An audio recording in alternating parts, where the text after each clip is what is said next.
कि समचतुर्भुज के विकर्ण परस्पर एक दूसरे को समकोण पर समद्विभाजित करते हैं।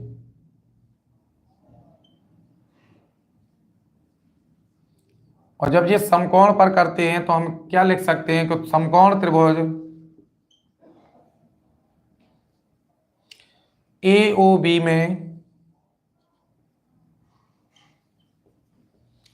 अब AOB में हम क्या करेंगे, चूंकि ये समकोण त्रिभुज है तो आप जानते हैं कि 90 अंश के सामने की भुजा को कर्ण यानी AB कहेंगे। तो यहां पर हो जाएगा AB स्क्वायर और बराबर हो जाएगा बच्चों क्या, OA स्क्वायर प्लस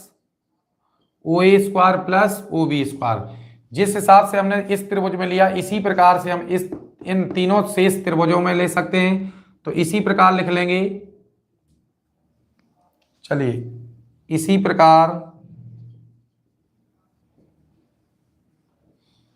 यहां पर हो जाएगा BC का स्क्वायर बराबर BC का स्क्वायर, या आप त्रिभुज भी लिख सकते हैं जैसे इसमें लिखा है ना, ऐसी समकोण त्रिभुज BOC में लिख सकते हैं, नहीं तो इसी प्रकार लिख दीजिए BC स्क्वायर बराबर हो जाएगा OB का स्क्वायर और प्लस हो जाएगा OC का स्क्वायर।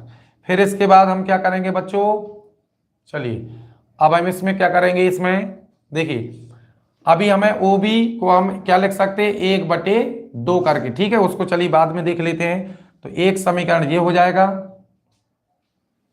दूसरा समीकरण ये हो जाएगा।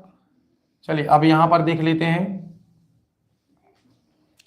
इसी प्रकार से हम देखेंगे CD का स्क्वायर बराबर हो जाएगा क्या, OC का स्क्वायर और प्लस हो जाएगा बच्चों OD का स्क्वायर, ठीक है कि नहीं।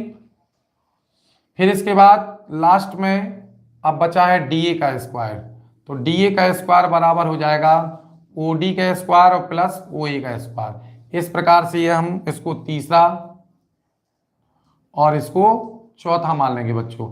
अब हमें देखिए यहां पर आप देख सकते हैं भुजाओं के वर्गों का योग करना है, इसका मतलब हमें LHS को जोड़ना पड़ेगा।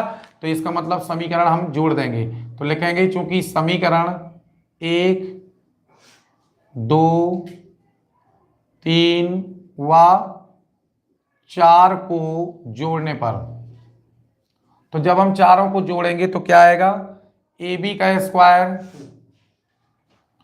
प्लस BC का स्क्वायर प्लस CD का स्क्वायर और प्लस हो जाएगा बच्चों DA का स्क्वायर बराबर। अब देखिए RHS वाले स्टेप्स को, है ना, तो OA का square plus OB square plus OB square plus OC square plus OC square और प्लस हो जाएगा बच्चों OD square plus OD square और प्लस हो जाएगा OA स्क्वायर। चलिए थोड़ा सा इनको सरल करते हैं, जोड़ घटा लेते हैं भाई, तो जोड़ना है घटाना तो नहीं है। तो यहाँ पर इस प्रकार से RHS को ज्यों करते हो। अब हम देखेंगे OA स्क्वायर कितने हो गए, यहाँ पर 2, तो सभी 2 हो गए हैं, तो 2 कॉमन लेकर के हम लिख सकते हैं OA square plus OB square plus, देखिए सभी 2 OA हैं, 2 OB है, 2 OC है, 2 OD है, ठीक है कि नहीं। तो इस प्रकार से हम लिख लेंगे, ठीक। अब हम जानते हैं, तो अगर आप शॉर्ट में समझ जाएं, देखिए हम जानते हैं कि विकर्ण परस्पर समकोण पर समद्विभाजित करते हैं। देखिए क्या करते हैं, समद्विभाजित। यहां से आप देखिए समद्विभाजन का मतलब है कि OB या फिर OD किसका आधा होगा, BD का, क्योंकि जब समद्विभाजित ये भाग OB OD बराबर है तो एक भाग पूरे BD का आधा हो जाएगा। तो यहां पर हम डायरेक्ट इसको लिख सकते हैं, OA स्क्वायर की जगह पर हो जाएगा, OA स्क्वायर की जगह 1/2 AC का स्क्वायर। इसी प्रकार OB के स्थान पर हो जाएगा 1/2 BD का स्क्वायर प्लस OC का स्क्वायर बराबर हो जाएगा, है ना, तो ये हो जाएगा 1/2, है ना। OC के स्थान पर भी लिखेंगे हम AC का स्क्वायर